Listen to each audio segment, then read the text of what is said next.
izləyicilərdən biri paytaxtda körpünün birinin iri çatları ilə bağlı sosial şəbəkədə görüntü paylaşıb. Niyə oradan keçən aidiyyatı qurumlar o görmürmü ki, orada hansısa bir, belə deyək də, o körpüdür, o körpüdə iri çatlar var. Hamısını biz mi çəkib göstərməli? Bəs aidiyyatı qurumlar hara baxırlar? Hər dəfə verdiyimiz sualda hara baxırsınız siz? Sualı özümüz deyirik, cavabını da özümüz veririk. Çünki sizin heç vecinizdə deyil ki, ətrafda nələr baş verir. Koroğlu stansiyasının yaxınlığında yerləşən Koroğlu körpüsüdür. Bilirsiniz nə boyda çat var körpüdə?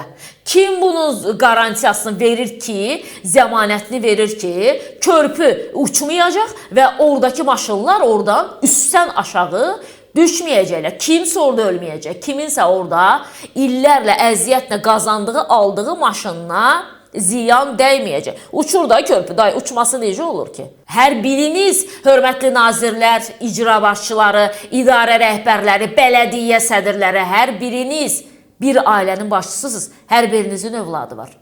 Sizin övladınız o, hansı ki 6 ay heç o səmtə baxmamısınızsa, sizin övladınız o quyuya düşsəydi, indi fəryadınız az qala Allahın yanına qalxardı. Sizin övladınız deyil, məndən keçsin, qonşuma dəysin deyə işlərə yanaşırsınızsa, belə olmur cənablar işləmək. Bu körpünün təhlükəsizliyinə kim zəmanət verir? Koroğlu körpüsü mütəmadi hərəkət olunan körpüdür. Ən çox maşınların hərəkət etdiyi körpüdür. Nəyi gözləyirsiniz? Başını yerə qoysun gözləyirsiniz. Kimsə ölsün onu gözləyirsiniz. Valla ondan sonra da heç normal addımlar atmırsınız ki. Göyə nə addım atırsınız ki? Alternativ göstərirlər. Körpüyə girməyin, leysan yağışları yağır. Niyə? Çünki bizim kanalizasiya sistemimiz bərbaddır. SSR vaxtından qalıb. Hatta SSR-nin vaxtından çıxmışıq da. 90-cı illərdə müstəqil olan Azərbaycan hələ SSR vaxtının kanalizasiyası ilə işləyir. Canın tapşırır da bu kanalizasiya. Nə bilim, leysan yağışları yağır və salam. Bakı olur Venesiya. Üzə bildiyin qədər. Yayda çimərlik geyimində mənim kimi çimməyə utananlar üzürlər də qəşəng.